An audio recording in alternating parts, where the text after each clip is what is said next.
past 24 hours.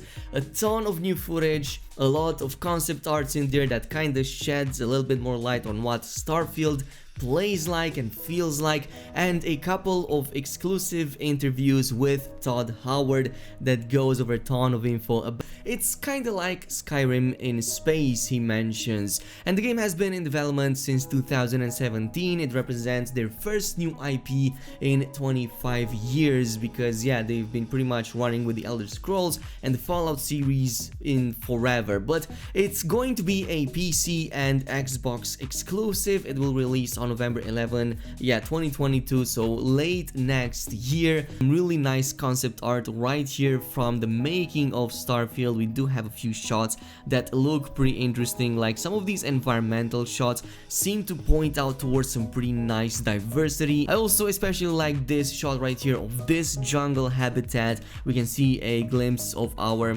space explorer right there at the bottom, and I can only... So according to Howard, in Starfield, players will join an organization dubbed Constellation, the last group of space explorers. At the outset, players will choose their character's background with many options for customization that will impact how some things in the game unfold. It kinda reminds me of pretty much Skyrim, but also Fallout 4 for a little bit, because you also get to choose the background and your character customization right there, so it might just be that this is exactly how we start. But what you need to know is that the action happens about 300 plus years into our own future, and Constellation is kind of like the last group of space explorers, a little bit like NASA meets Indiana Jones that he also mentioned throughout various interviews. A group of people that are still searching for answers is what he mentions. There are a lot of other factions in the game too, but that's the main one that you'll become a part of. It's kind of like the Skyrim ones in terms of the structure of the game,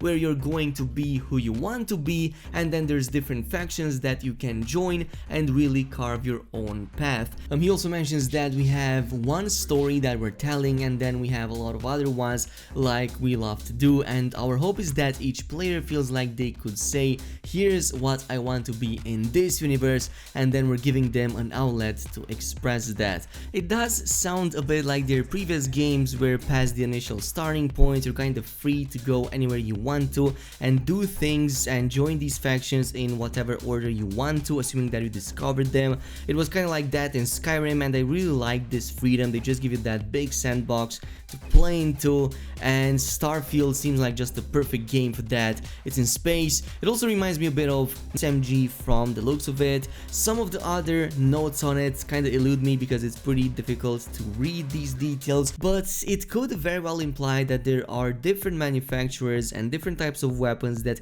we can get our hands on in Starfield and assumingly use in combat. Starts with like the character faces and with the helmets. Some of them look really cool, inspired, even like a little bit cyberpunk if I were to be honest. But we have this shot right here with this evolving kind of like suit of armor that starts pretty basic. It seems that it could be something that is starting the beginning of the game with, and then it evolves, or maybe there's like different variants of it that you get to uncover.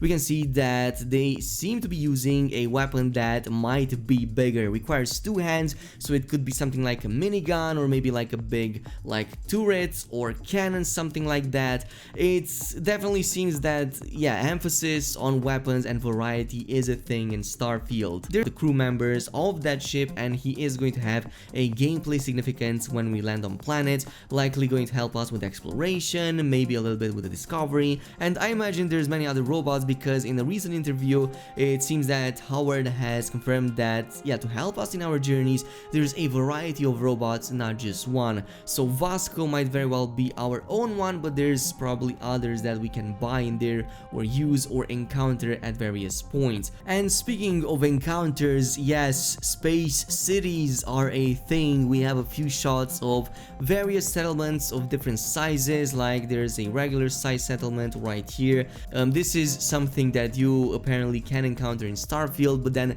we also have a few concept arts of some of these way bigger cities that look way more impressive. Now, the only question left that I kinda have is, will these be discoverable? Like, can you go into them? Can you explore them? Can you like just walk in these cities, or are they just backdrops that you have and you can't really? Because that would be really awesome to have cities that you can finally discover. So hopefully that's gonna be a thing, because we've been waiting for them in No Man's Sky, for example, for a